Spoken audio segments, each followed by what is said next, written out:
really beautiful. So we're going to hear from our next speaker, who's an individual who, let me tell you where I met Avrohom Eliezer for the first time.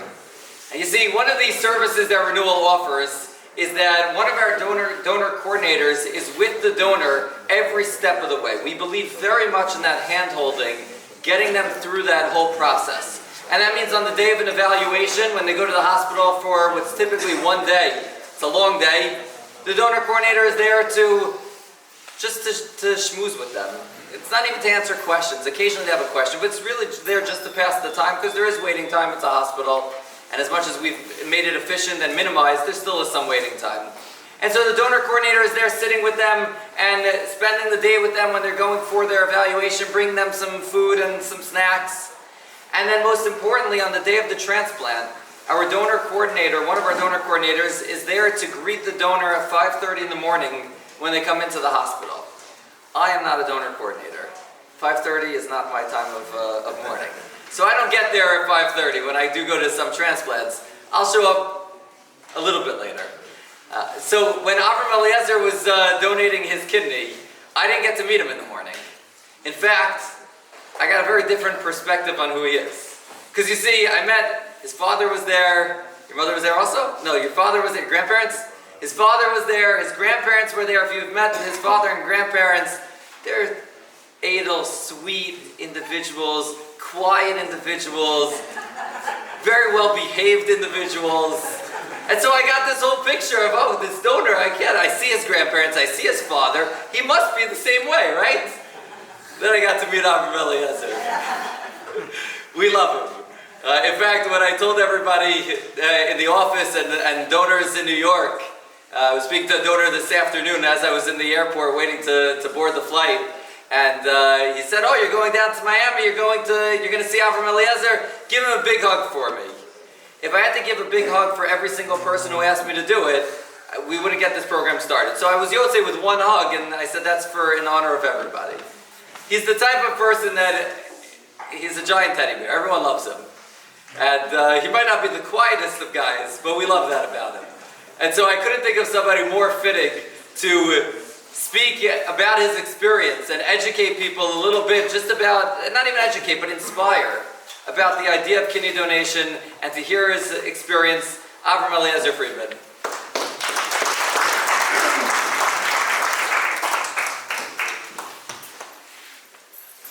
This hug is for everybody. Alrighty. I want to talk for a minute about memories. If you ask a child after he got home from an exciting trip to Disney World, ask him how it was, he'll tell you, I got to spend time with Mickey Mouse, and we lounged around all Sunday afternoon in the pool, and we got to eat out, and it was a great trip. And that's what his memories are telling him. But what he's not telling you, and what his memories are sort of excluding, is the fact that he waited an hour and a half online to see Mickey Mouse for a whole 10 seconds. The pool was nice, except that the heat wasn't working, and it was a little bit chilly, and the restaurant reservation that they got was for 9:30, and they were starving until they got there. But his picture, his memory of it was a great trip, because all in all it was good, and he pushes away the negative memories and focuses on the positive. And that's how memory works. And the same thing is true when it comes to negative memories. When a person had a really rough day, he gets home after a hard day at work, his wife says, "How did it go today?" He says, "It was terrible. I missed every single traffic light. I was late to my meeting. I spilled coffee in my shirt."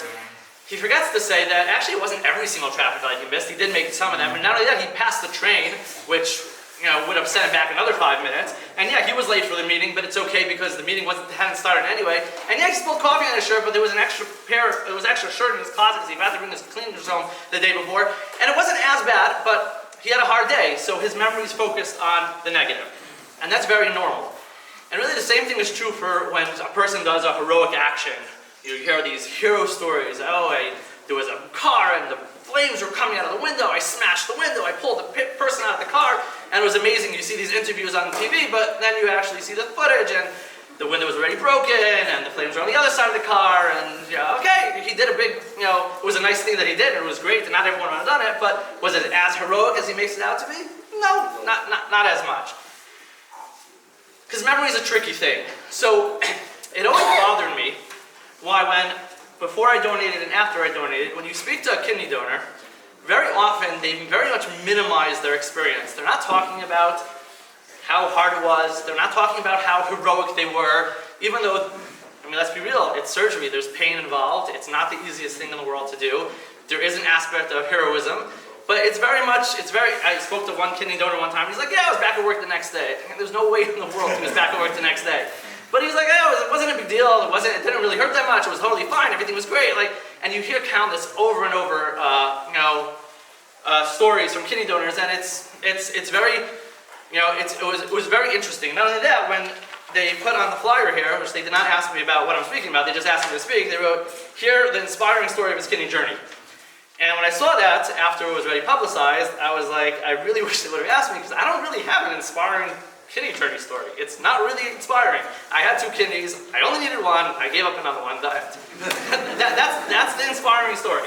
So, I was struggling with, really what to say even, because, if you want to hear my journey, okay, I can sit down now. Let's put a pin in that question for a second.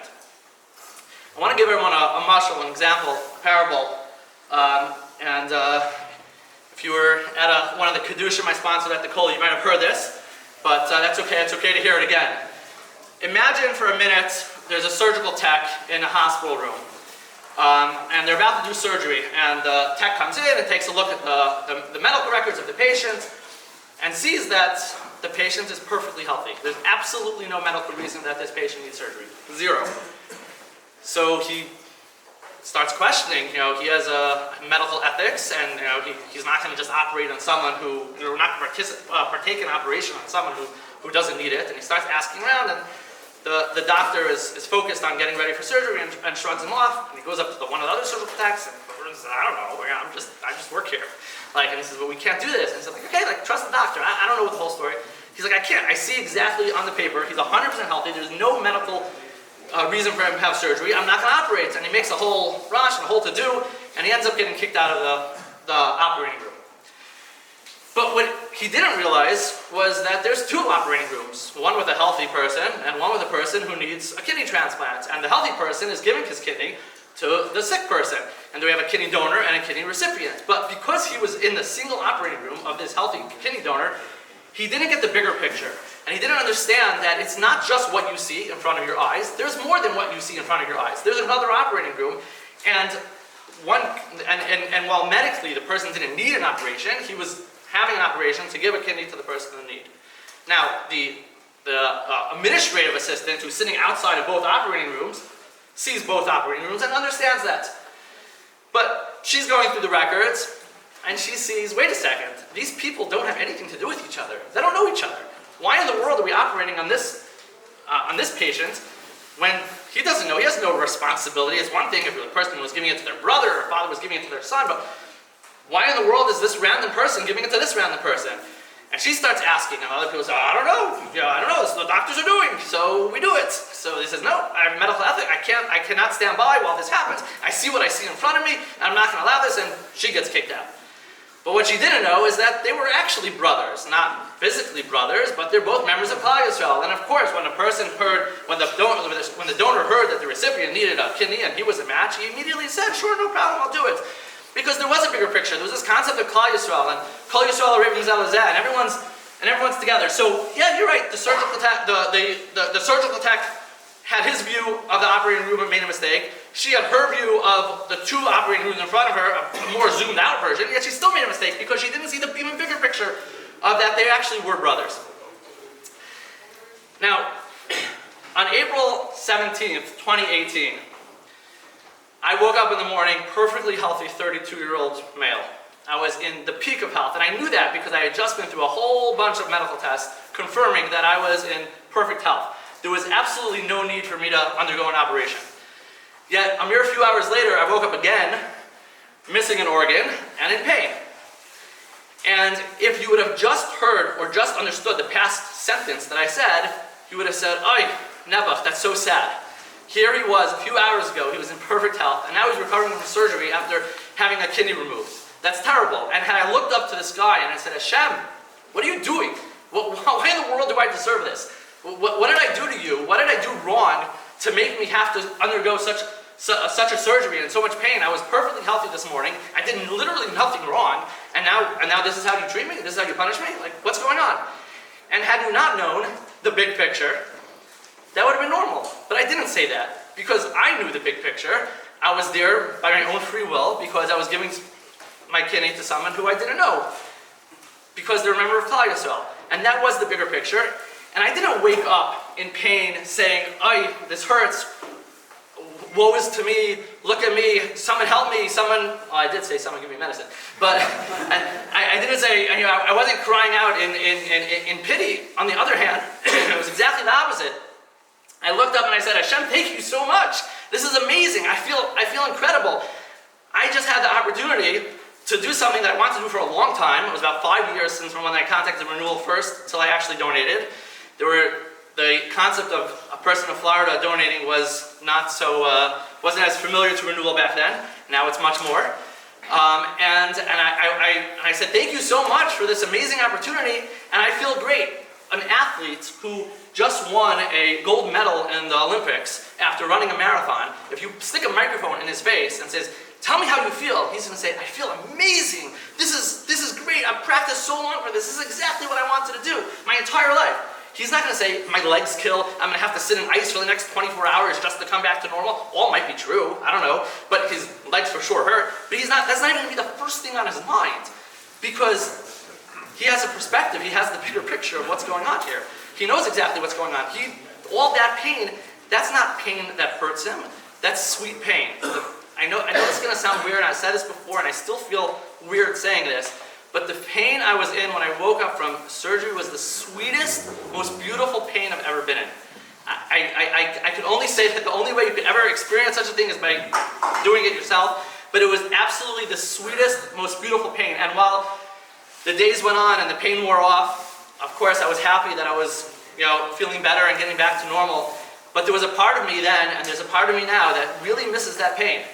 And there's really nothing I could do right now to replace that. Right now I am uneligible, not eligible, I don't know English that well. I'm not eligible to donate a kidney, and part of me wants to, because that experience was so beautiful and so sweet. And yeah, you stick a microphone and how are you feeling? I feel amazing. You're in pain? Yeah, you're right. I don't know, I feel amazing. And that's the basic gist of that experience. Now, I want to take that really one step further. 3 months before I donated my kidney, my wife and I were zocheh to have our second son, Chaim Shmuel ben Leah Yocheved. And I always had a feeling that there was something related between my child being born in January and me donating a kidney in April. That I never really pieced anything together. Until 3 years later, when my son, in June of 2021, was diagnosed with neuroblastoma, a rare pediatric cancer. And everybody in the world has yisurim. Everybody goes through hardships. Everyone has them. Some more public than others, some more private than others, some harder, some easier, but everybody suffers in some way. And while as Jews, we have an intellectual knowledge that everything that Hashem does is for our benefit. Everything. There's not a single thing that happens in your life that's not to your benefit. And we understand that on an intellectual basis, and if you on an intellectual level. If you ask me, I'll tell you 1,000 times that while I might not understand it, what we're going through is for our benefit. It's for our benefit, and it's for the best thing that Hashem could do for us.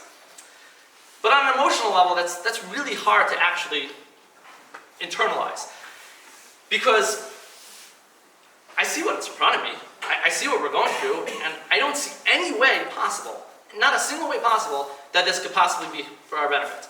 How is the suffering that my son is going through possibly be for my benefit? But being the fact that I was in a situation where it wasn't nearly as what my son's going through, but I went through a medical experience, a medical episode that wasn't necessarily the easiest in the world. And if you looked at it in a silo, you would say, how come, this doesn't make any sense? How could this possibly be for his benefit? but I had the opportunity and the privilege of not looking at it in a silo, seeing it from a bigger picture.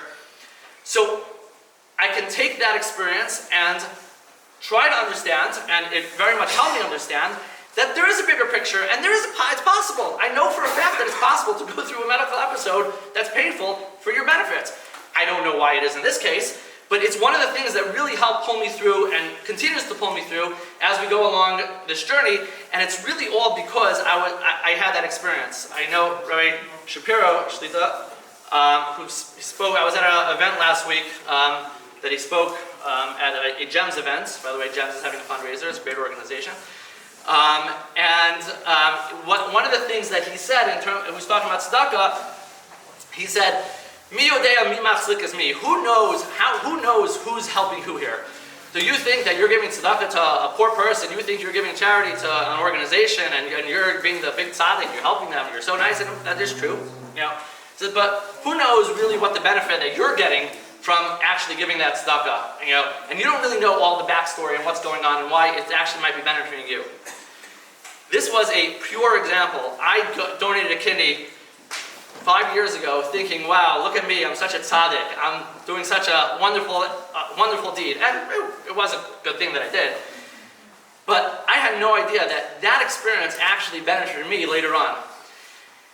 So I just want to end with one point, is that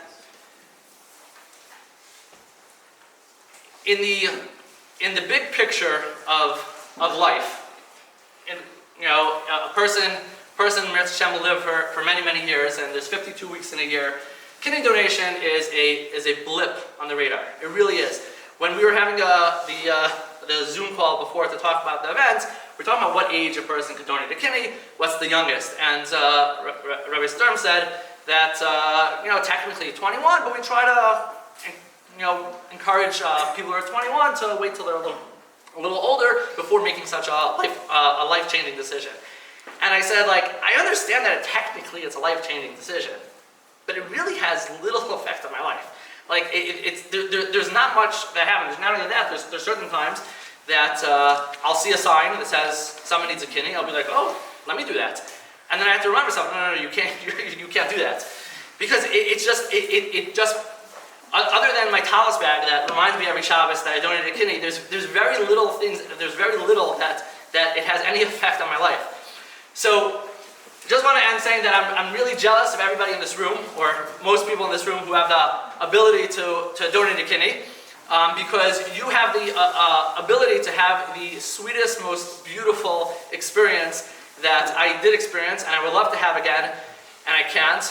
But just to keep in mind that mi yodea mi machzik is me. You never know. You think that you're doing a good deed, which you are, by doing this, but you really never know how that's going to come and help you in the long run. Thank you.